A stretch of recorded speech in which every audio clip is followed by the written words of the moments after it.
देखिए, हमारे जो परंपराएं हैं, जो हमारी सभ्यता है, उसी को लेकर आज देश की जनता ने अपनी नाराज़गी व्यक्त की है पिछले चुनाव में। जिस अहंकार के तरह पिछले 10 वर्षों में ये प्रशासन को चलाया गया, जिस प्रकार से हमारी जो बहुत ही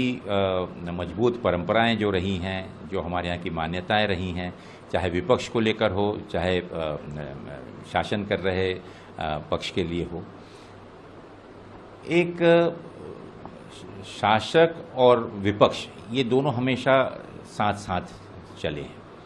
और हर एक की अपनी जिम्मेदारियां होती हैं, हर एक का अपना महत्व होता है और हर एक अपने जनता के मुद्दों को लेकर जब आगे चलता है तो इसी तरह ये लोकतंत्र निर्माण होता है। और इसी का पूरा ध्यान हमारे संविधान में, हमारे संसदीय प्रणाली में, संसदीय के कार्यों में, इन चीज़ों को आपने देखा होगा कि देश का कार्यकाल जब भी कोई प्रधानमंत्री या जो सरकार चलाता है वह सुरुचि तरह से और सक्षम तरीके से तभी चला पाया है जब ये दोनों चीज़ बराबरी से चलते रहें। और पिछले 10 सालों में बिना किसी विपक्ष के, बिना किसी लगाम के, बिना किसी नकेल के या बिना किसी निगरानी के जिस प्रकार से बहुमत का दुरुपयोग कर कर शासन चला है, पूरे देश को उसकी कीमत देनी पड़ी है। देश का भाईचारा कमज़ोर हुआ है, देश में राजनीतिक परंपराओं में कमजोरी आई है, देश के राजनीतिक मूल्यों में गिरावट आई है। और इन सब की जिम्मेदारी सबसे बड़ी होती है कि जो बड़ा पक्ष होता है, जो शासनकर्ता होता है, वो इन सब चीज़ों का विशेष रूप से ध्यान देता है। आज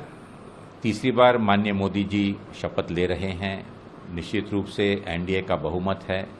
संख्या के आधार पर उन्हें सरकार बनाने का अधिकार है और पूरा देश एक प्रधानमंत्री के रूप में उन्हें बधाई देता है।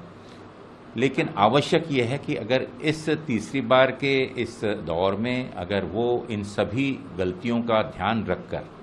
और अहंकार को पीछे रखकर और सहिष्णुता के साथ सभी मूल्यों को संवारते हुए अगर करेंगे